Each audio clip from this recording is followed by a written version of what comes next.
thoughts. This one is looking like it's essentially wrapped up, and well, I say essentially wrapped up. It is, obviously. So first off, I want to shout out Fight Hub TV for giving us obviously the footage. And let's get into this one right here, man. Well, we've actually got into it basically, so we're gonna continue getting into this one. Let's continue. Keep giving us greater fights. You're a boxing historian yourself. Do you think this fight resembles Marvin Hagler, Sugar Ray Leonard in the 80s? The fact that Canelo and Terence Crawford are the two great pound-for-pound legends, both first ballot Hall of Famers in the future, and you know Terence is going for his third undisputed, Canelo defending his second undisputed. Do you think it's a resemblance of Sugar Ray Leonard, Marvin Hagler? I will start with Crawford. Crawford coming to this fight, two-time undisputed champion, with the O in his record of losing. He dreamed to be the third time the undisputed champion. Second, it is Canelo who's fighting everyone. If you see the brilliant CV of Canelo in the last 20 years, he's in the ring, he fight everyone. And I don't think Canelo will give Crawford chance to beat him, especially if Crawford go 2 weight up. It will be something Canelo doesn't want it in his record. This will be one of the best fight in the last at least 10 years. And I need to mention why we choose Netflix. Netflix is the big platform. Second, if you ask about the numbers of the subscriber and the pay-per-view, let's see the record. In that time, in 2015, 2013, the internet and the piracy was not like now. Now is the best options to go with the big platform, and I think this fight we will have the big record around the world, and we will show the world what is real boxing. Especially Netflix, we will show them what is the real boxing. Just to quickly touch on the whole thing about he said Canelo and Crawford, right? And I guess their records, right, and their fighting style. We played it because we were playing it before the beginning. After the beginning. In the beginning, guys, it was asked about these Mickey Mouse fights, and one fighter chasing another and so forth. What's his feeling towards that? And he mentioned that they won't be booking the type of fights where a fighter's running. Yeah, essentially running is what people call it, basically. I mean, if you know the sweet science basically of boxing, you want to be calling it running, right? So I'm interested to see how this fight turns out. Do I believe Crawford will be running? No. Or do I believe he's going to want to make sure that he doesn't get hit by one of the biggest punches in this division? Well, of course he's going to try to make sure that he exercises the sweet science to a T. So when they say stuff like somebody's running and so forth, I'll say it's somewhat of a disingenuous statement. When people claim that they care about boxers, well, yes, you care about entertainment, but at the same time, what do you care about more? Do you care about the entertainment more, or do you care about the health of the boxers more? Right, because a boxer that's trying to stay healthy once retiring is someone that doesn't want to get hit too much. Does that make sense? So Crawford, I'm just hoping that Crawford, takes care of himself in and out of the ring, because this is one that, like just mentioned, this guy's jumping 2 weight classes, right? So you don't want to be getting hit by someone that is just known for his power. You don't want to be getting hit flush by someone like that, especially when it's not your natural, this is not your natural way that you walk around with every day. So it's just one of those ones you have to really take into consideration and really ask yourself, do certain people care about a fighter's health? We all care about entertainment. This is why we're here. But when we claim we care about a fighter's health, do we? care enough, because we can't be calling something running when essentially it's essentially just what the professionals, people that are experts, what they call the sweet science, which is hit and don't get hit, hit and don't get hit. Let's continue. All right, and the final media question right over here. Question to. By the way, I do want to know you guys' thoughts on that in the comment section. Let us know. Do you think, do you call it running or do you call it sweet science? I'm just gonna see the type of, reactions we get and opinions people have, right, about this, because this has become a big topic, right? But we're essentially, yes, we don't want to see someone completely just running and not throwing anything back, right? But that's not essentially what you ever see. Somebody essentially just running. Some people are going to come up with a match up that happened before where someone was essentially just running, right? But even in that matchup, right, you will know that this person was running because they probably was hurt. You have to retreat and gather up, like regather your bearings, I guess, for want of a better term. If you've basically been hurt and you're not in the right state of mind, right? So it's just one that is people. Everyone has an opinion, so we'd like to know yours. So drop yours in the comments.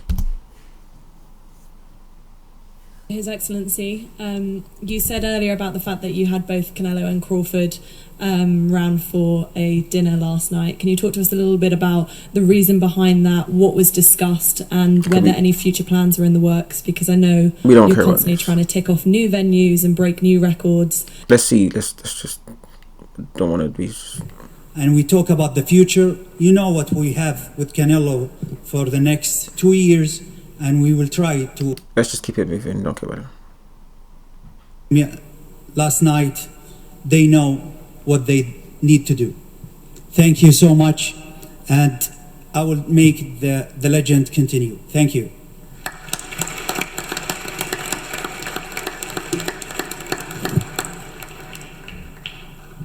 Okay, now let's hear from the fighters, and I'll start first with the undisputed super middleweight champion. Canelo, welcome back to Riyadh. Of course, the last time we saw you here fighting under the here in the Kingdom under the Riyadh banner, you fought William Skull. What were your impressions of that fight night and that fight itself? You mean William Skull? Yes, that fight, the whole event. You think that was a fight? No, I don't think so. That's a deception for me, because I come to fight, but you need to have both fighters think the same, right?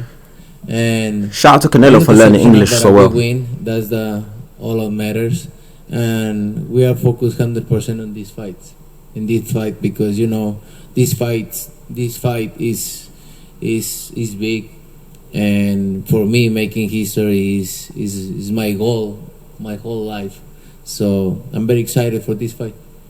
And Terrence, it's been a while since we saw you in action. It was last summer under the Riyadh season banner in Los Angeles. What did you think about your fight against Madrimov and fighting under the Riyadh season? I thought my fight was a clear-cut victory. Fight Hub, get the focus right. Fight Hub. The fans is used to seeing, being that I was on a KO streak, so I'm cool with my performance and my victory, and I'm looking to be bigger, better in this next one.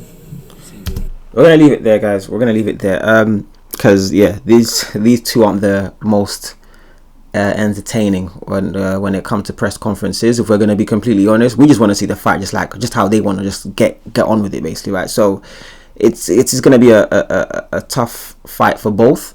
We believe it's going to be a more tougher fight for the man that's on the screen right now, due to the fact that it's, again, like we described earlier on, it's a different weight class, right, for him to really get used to. And he not only has he gone to this weight class, he's gone straight to the man that owns the weight class. Some people are saying that Canelo is ducking what's this guy's name, man? the monster Benavidez, right? Some people are saying that, you know, is trying to avoid Benavidez. Yeah, that would be a great fight. That's definitely one we want to see, basically. But the fact that Canelo has accepted a guy that has mastered his weight class or weight classes, because, you know, 2-time champion in different weight classes, Terence Bud Crawford. This is going to be a fight that Canelo will make sure he does not lose, right? We believe that Crawford wouldn't have the power essentially to get Canelo, who has a strong chin, out of there, right? So he's and at the same time he's going to have to withstand the normal Canelo pressure. You know, being someone that has, you know, fought pressure fighters before, Terence hasn't fought a pressure fighter that really hits like this, right? And Terence Crawford, although also has a good chin as well, we've seen him be rocked. Don't actually believe we've seen, correct us if we're wrong, Canelo get rocked before. You know, so this is a tricky fight for Terence Crawford. We believe, unfortunately, it's gonna be one that it's either two ways. It's either gonna, you know, end in, you know, him just going out on his shield, and basically not getting knocked out, but going out on his shield, and a lot of that will be due to his ringsmanship, right? Being able to move out the way and essentially try his best to stave off some of the clean, you know, shots that Canelo's going to want to get off. That's going to allow him to last all the 12 rounds. But really, it's more likely that this could end up in a knockout for Canelo, right? And it might not just be a clean cold knockout. It might just be a body shot just accumulation of body shots, right? That essentially wears Bud down. But when we look at the chances and opportunity Terence Bud Crawford has to win this, this is far from impossible. It's far from impossible, right? What we can see is what we can envision is Bud returning fire, right? And making sure that he pinpoints with precision some of these counters, right? If Bud can counter and figure out certain pain points that many fighters have not figured out when fighting Canelo, then this could be one of the biggest upsets we will ever see, pretty much. And we're giving Bud that. That's what we give, because we don't want to not say there's not opportunity. There's definitely an opportunity here when you're, you know, a fighter. One punch can change everything, right? But it's gonna have to be several various punches, something that Canelo is not going to see at all. And Bud has that. Bud, you know, someone that can, you know, counter, hit you with a shot that you just wasn't seeing, something like unorthodox. Bud does that. Bud is one of the most well-rounded fighters you'll find in boxing right now. You know, the guy really does genuinely have everything, right? We think he's timing. There's a lot that Bud has over Canelo when it comes to being a complete and well-rounded fighter, right? But when you're now stepping into someone else's domain here, this is a different story here. It's a really, really different story. You know, looking at Bud's